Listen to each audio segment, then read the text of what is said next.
Welcome back to Casual Buyers Rugby. I don't really know where to start. England winning the game against Wales 16-14, and comparing this to the previous game, I feel it was pretty lackluster. I don't mean to slander any one of the teams. I just think about the hype that was generated for this game. We talk about one of the biggest rivalries in the sport, and I feel it didn't live up to expectations. I saw a tweet yesterday. If you don't follow me on TikTok, you can just click or just watch the name here, search it on TikTok, you'll get there, or there's a link in the description. But I saw a tweet yesterday, right? And I reacted to it on TikTok, where the question was posed, what is the biggest game in rugby? And there was two games in the poll. And it was England versus Wales or South Africa versus New Zealand. And I would have respected the tweet or the poll that was put up a lot more if it was worded differently. If it was worded, what is the biggest rivalry in the sport between those two? And it would have easily been England versus Wales, right? Because that is a massive, massive rivalry in the sport, whereas South Africa versus New Zealand isn't a fierce rivalry like that. It is a rivalry in the sport, but it is more respectful rivalry. Yeah, we talk shit to each other and we bant each other, but it's a respectful rivalry. Whereas this game between Wales and England is a fierce rivalry, right? But when it's worded the biggest game, you cannot put up a performance like this. That could never be compared again, those two matches, right? When it comes to the biggest games, it has to be games that never disappoint. And I felt this game disappointed. The big games always get up on the stage and perform. This one didn't. South Africa versus New Zealand always performs. Doesn't matter where you are. People can say, yeah, how can you expect a big game and good rugby with a low-scoring game? You can have a brilliant low-scoring game. Like truly, truly brilliant rugby games that is low-scoring. You can still have that. It comes to the physicality and great defense, but still great attacking opportunities and those type of things. I can't think of missed opportunities in this game.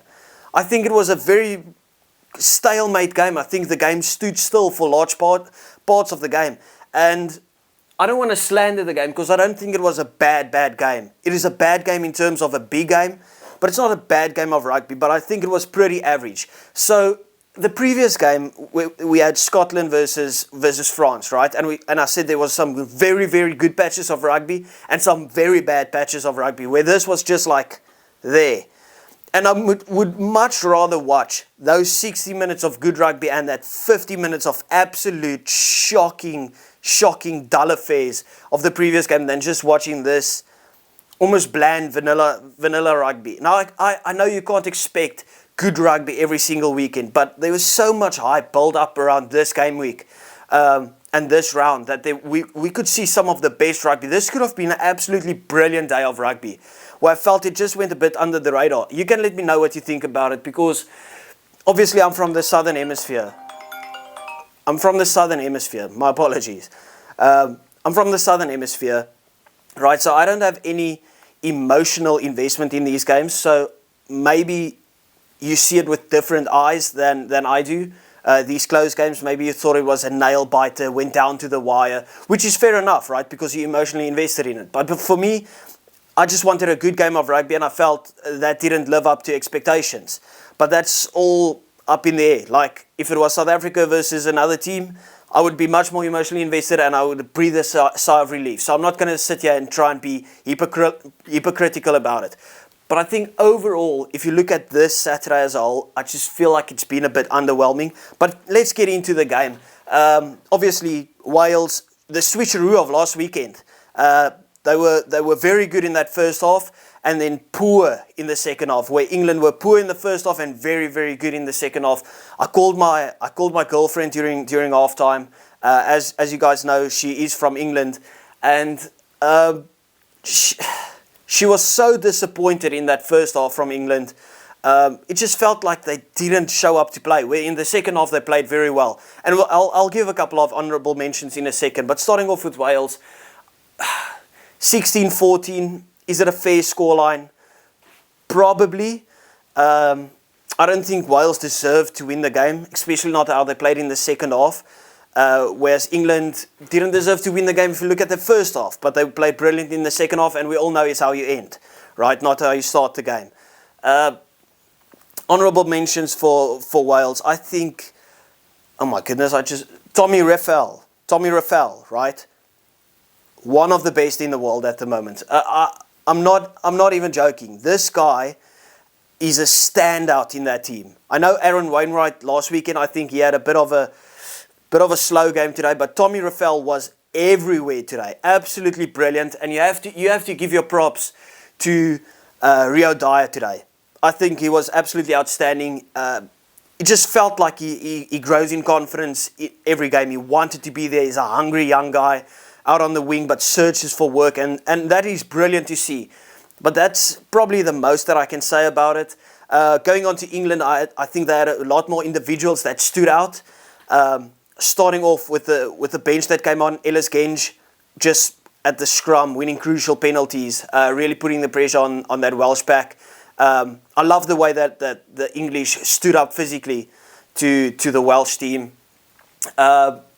Moving on, Ben Earl, absolutely brilliant. Alex Mitchell, once again, proving why he should start in that 9 jersey. I think George Ford had a very good game. That 50-22 was scintillating. I thought he worked well in the back line. I just think he ran the game well. You might have a different perspective of it, but I think he had a very, very solid game in that 10 jersey. Nothing outstanding, but I think he played very well. Elliot Daly was a standout for me. I've never seen him play very good rugby, to be honest. I don't watch the Prem, so I can only speak of when I see them playing South Africa, really, to be honest. And then my man of the match, I know Ben Earl got it, and probably deservingly, but my man of the match, who I thought was absolutely brilliant, I wouldn't say disrespected him, but bantered him on Safas Unscripted, our podcast, and on here as well. But you have to put respect on players' name that respect is due, and that was Freddie Stewart. I usually say, what makes him good? And people always talk about the eyeball. Well, he had a lot more to offer today than the eyeball. He was physically up for it. He made his tackles. He attacked the gain line. He made line breaks. There at the end, crucially, gathered the kick that was chipped over from the Welsh team. Broke a hole through, kicked it in behind, put so much pressure on the Welsh defence there.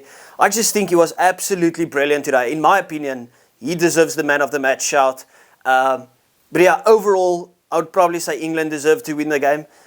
But is it a fair assessment to say it was a bit of a lackluster weekend this far? Obviously, I have Ireland and Italy tomorrow, so it's not completely done and dusted. But I'm not expecting a blowout victory. Obviously, Italy will be up for it, but it's not going to be much of a challenge. We expect Ireland to kind of run away with it. So neither team filled me with a lot of confidence to cause any upsets from here on out. But let me know what you think about it. I appreciate each and every one of you guys. Thank you for your love and support. Please remember to like and subscribe. See you next time.